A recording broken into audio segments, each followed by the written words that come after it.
Good morning. It's getting close to Christmas. I hope you've had a wonderful week.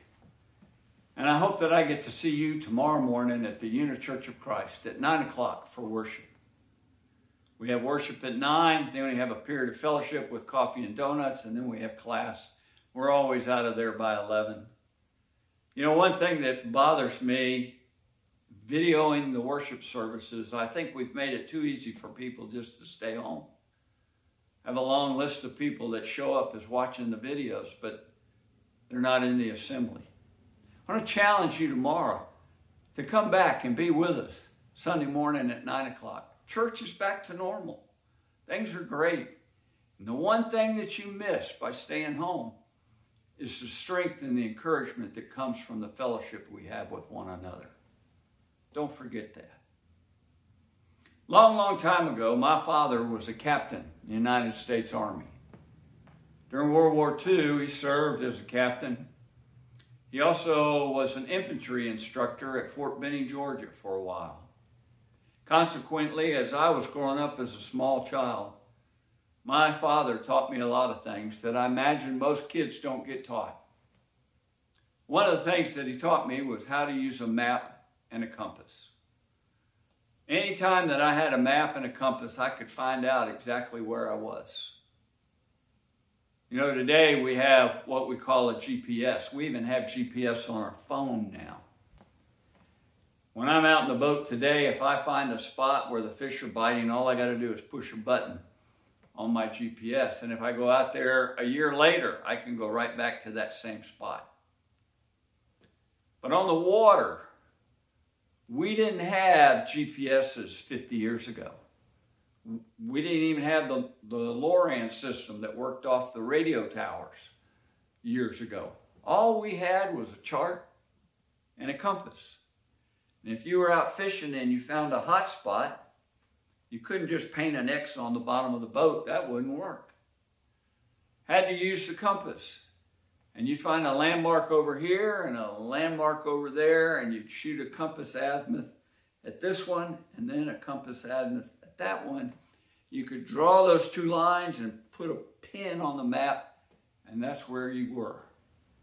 The next time you went fishing, all you had to do was find those two landmarks, get at the same azimuth on both of them, and you were exactly where you were, and you were exactly as close to that as you are today with a GPS. Trust me, it worked for a long time. The only thing that messes that up is when they tear down the tall hotel that you picked as a landmark, and they build a new one somewhere else. Landmarks change and mess you up. But I always had a compass. Always had a compass with me until recently. And I probably still have one in my tackle box. Jesus was with his disciples. And he was talking to them about when he was going to leave them, and that he was going to leave them and go away and prepare a place for them. And then they could go, that they knew where he was, that they knew the way to where he was, and they were confused. So he gave them some instructions about how to find their way. That's what I want to read to you this morning. It comes from John, the Gospel of John, chapter 14. Verse 1 says, "Do not let your hearts be troubled. Trust in God, trust also in me. In my Father's house are many rooms. If it were not so, I would have told you. I am going there to prepare a place for you.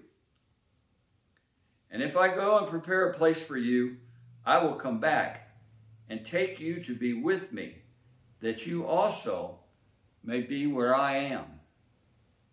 You know the way to the place where I'm going."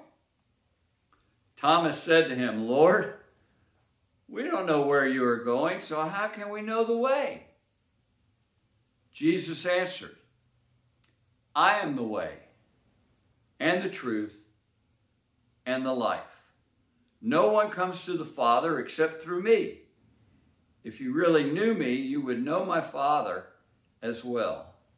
From now on, you do know him and have seen him." Philip said, "Lord, show us the Father, and that will be enough for us." Jesus answered, "Don't you know me, Philip? Even after I have been among you for such a long time. Anyone who has seen me has seen the Father. How can you say, show us the Father? Don't you believe that I am in the Father and that the Father is in me? The words I say to you are not just my own, rather it is my Father living in me, who is doing his work. Believe me when I say that I am in the Father and that the Father is in me, or at least believe on the evidence of the miracles themselves. I tell you the truth. Anyone who has faith in me will do what I have been doing. Be safe. Stay well out there.